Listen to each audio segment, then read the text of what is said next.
Well, welcome back to Motorcycle Camping and Cooking with Don and Gary. We are both motorcycle campers with a critical eye for success.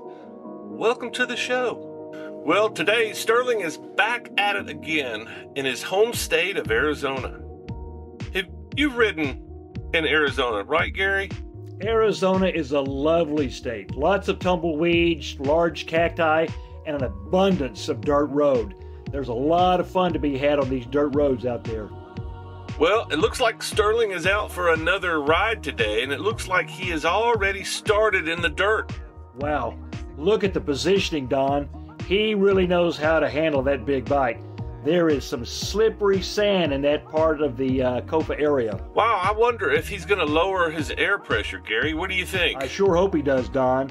It could get pretty slippery out there if he doesn't. What pressure would you run, Gary? What do you think Sterling is going to do today? If it was me, I would go with something like 25 in the front, maybe 30 in the rear. SI in my tires a little bit. I went down to about 30 in the back and 25 in the front. It'll soften out these roads a little bit. You have to keep in mind all those cactus needles on the trail. Those jumping cholla will really destroy your tires. We used to call the cholla tire killers. We actually cut a few needles off with some wire cutters once and drove them into some wood. Okay, now we see him narrowing his choices for a camp spot. I tell you, Gary, Sterling really has a good eye for scenic camp spots. That's right, Don. Seems he's always looking for a site with a great view, some flat ground, and fuel for the campfire.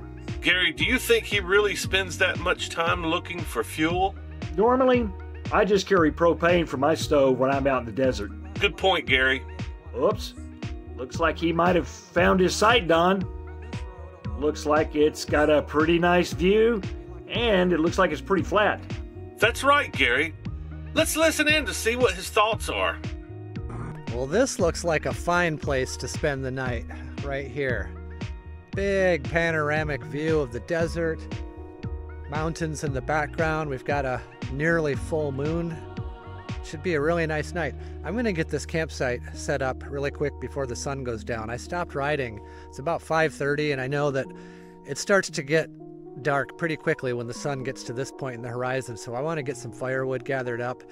Apparently, he's gathering fuel for his firebox so he can get started with cooking his meal. That's right, Gary. Looks like he is getting ready to fire up the firebox and get to cooking. Oops, Gary, he has started a fire on the ground. What the heck is he doing, Gary? I have no idea, Don. He should be building that fire in his firebox. He has started a fire on the ground. What is he doing? I just don't understand. Oops. What did he just pull out? What was that?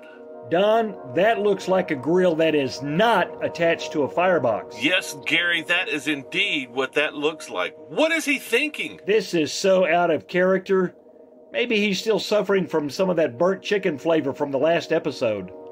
Gary, are you talking about Freedom Chicken from the last episode? Freedom chicken indeed, Don. I think it's really left a bad taste in his mouth. It's going to be really interesting to see how this meat turns out this time, Gary. Well, Don, it's obvious to me that with this setup, you can easily manage the coals to move them around so you can get more heat or less heat. Yes, Gary, that is obvious from before he even set up the grill. He was moving hot coals around to cook his meat instead of burning it, I guess. Well, Don, obviously this speaks volumes about your ability to cook meat on a grill where you have influence, over the flame, right? It certainly does appear that the meat turned out much better than the previous charcoal chicken. Score one for the grill. And what an outdoor adventure he's had us on again. This looks like we are coming to the end. Maybe he is looking for the freedom. Freedom. Mm-hmm.